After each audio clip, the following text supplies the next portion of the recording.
Hi, and welcome to TTELT, Teaching Tips for English Language Teachers, a program of educators worldwide. I'm your host today, Melanie Gobert.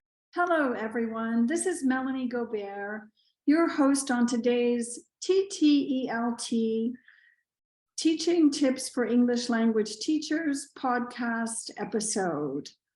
TTELT is a program of educators worldwide. Joining us today is Gulnoza Radjabova, Senior English Teacher of the Uzbekistan State World Languages University. Her topic is going to be incorporation of corpus technologies into writing instruction. Welcome, Gulnoza. Hello everybody. I'm happy to be here. Yes, and my research field is closely connected with corpus technologies, with incorporation of corpora into language teaching, and I do hope it will probably the new approach in near future that it will be trendy in the near future, corpus technologies and corpus-based language pedagogy.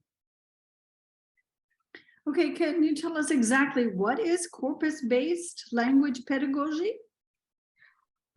Yeah, sure.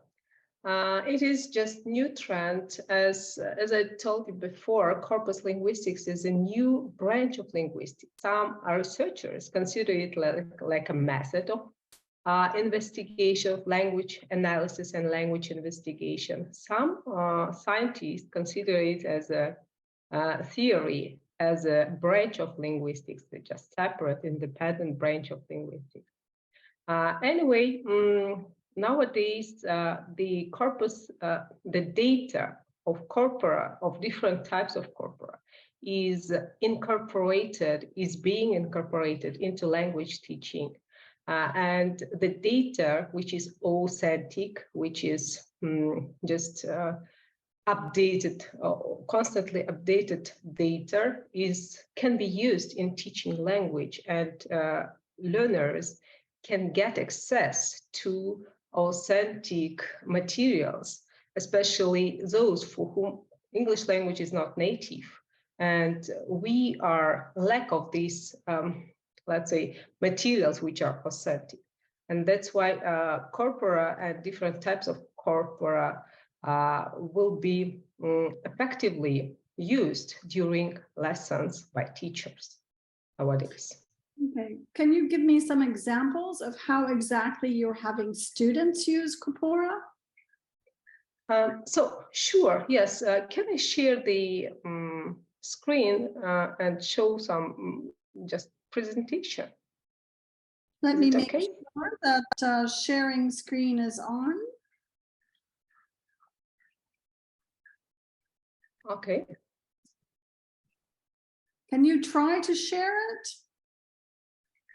Yes, I am trying, but you just switched off. Okay. Okay, yeah, if it doesn't work anyway, yes, I will explain. So in my practice, I mostly use COCA, Corpus of Contemporary American English. This type of corpus is very big. It is constantly updated. There are about more than 1 billion words in this corpus, and it is representative. It means that there are different genres and from different fields of science, of movies, the tape scripts, different recordings, everything. And it is a great source for teachers. As I told, there are two approaches of teaching. One is passive, one is indirect. It is called corpus-based learning. And second one is data-driven learning, which is firstly introduced by Tim Jones in 1991. And this one is active, direct learning of using corpora in teaching. What does it mean? Indirect it can be used, corpora, the data of corpus can be used indirectly to make some materials as a source for designing material. It can be used to just create different dictionaries, books, textbooks, etc. But direct data-driven learning, this approach is using the data of corpora as a source for students to investigate languages themselves.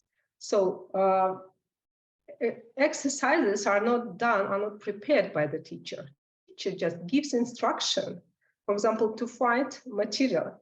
Students in our university, yes, mostly it is based on the mistakes of learners. Learners make mistake, and teacher asks them to search and to find and share their findings with others. For example, discuss about. Most learners use this discuss about. We are going to discuss about, but correctly it will be just discuss something, not without about. And or enter somewhere without preposition to. And most of them make mistake here, just enter to university, to room, or whatever. And when teachers just ask them to search, to find, and there are different technologies and tools in the corpus which learners can use successfully. And while using corpora in the classroom as a source of investigation, they become investigators themselves, like detectives. They search for information. For example, there are some set expressions or chunks which most students might not be aware of. They might make mistakes. For example, from my point of view, in my opinion, they confuse these phrases and they make mistake in their speech, in their writings.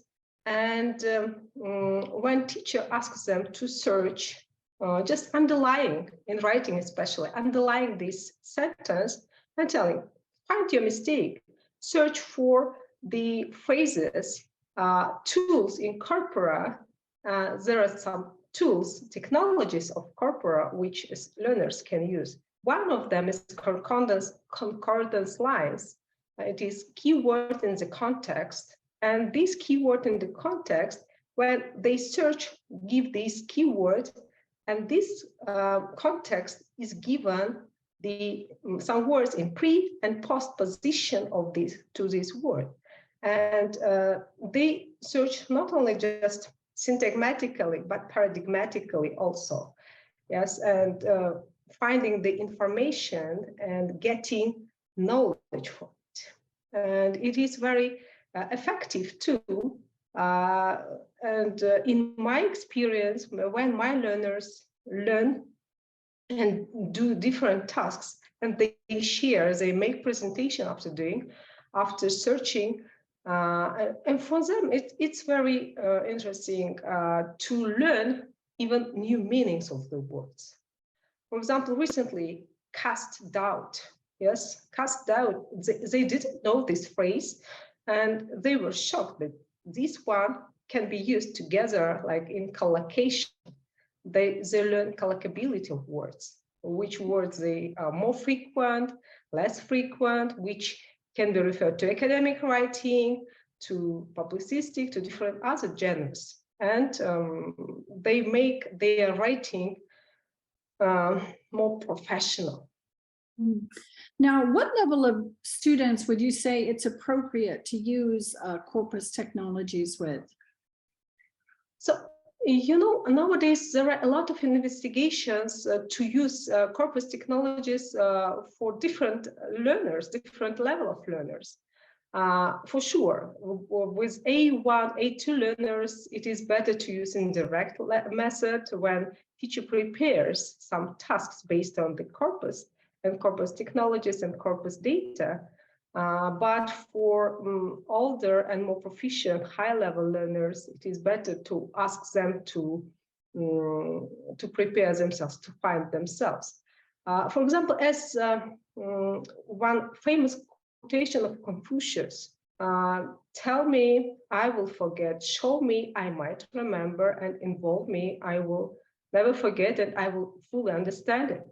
That means that this full involvement of learners in the process of searching, when the knowledge is not given like a ready-made material, will be more effective for them to understand, to comprehend, and to use actively in their writings or speakings or whatever in their learning process. Now, I've used Corpus technologies with students before, and one thing that I discovered was that a lot of them find it overwhelming. Too many examples and difficult to categorize, and many exceptions. So how would you address those issues? Yes, we also have this problem with when there are too many, some meanings. Yes, they can come across. Some of meanings are not understandable for them. Anyway, yeah, for higher level learners, it is not problems. They can cope with it, and they try to understand it. For lower level, it will be issue. And what do I do is just, while sharing their finding, yes, they do this research and they find something maybe new, maybe something which is not so much new. They share, and while sharing, they teach each other, yes, they understand more, and they just discuss this together with each other. And they can come to some conclusions, which one is. And one more thing is, I like in the COCA is just, there is division, categorization according to genders. And if they just press only academic, they can find some meanings which are academic only, yes. And there is no, a lot of blogs, yes, for blogging, they make a lot of violation of language, yes. And when I say, so teacher, we can use this one with this preposition. It's okay. You told me else that it is not possible. I thought, okay, which genre, which register it is used in? Yes, look at the register, pay attention to it. And after searching, they try to pay attention to everything while coming to some conclusions, making some conclusions. They try to analyze it better. And by means of this, their analytical skills will increase also. Okay, thank you very much, Gulnoza. Thank you for joining us today on TTELT, Teaching Tips for English Language Teachers podcast, a program of educators worldwide. This has been your host, Melanie Gobert. Thank you very much for joining us. Thank you very much. Thank you for inviting me. Thank you for joining us today. Share with us how you are using these tips. Leave us a comment or voice message on social media or at ttelt.org. Thanks for joining this episode of TTELT, brought to you by Educators Worldwide. Follow, like, and subscribe to TTELT on your social media, and try a new teaching tip today.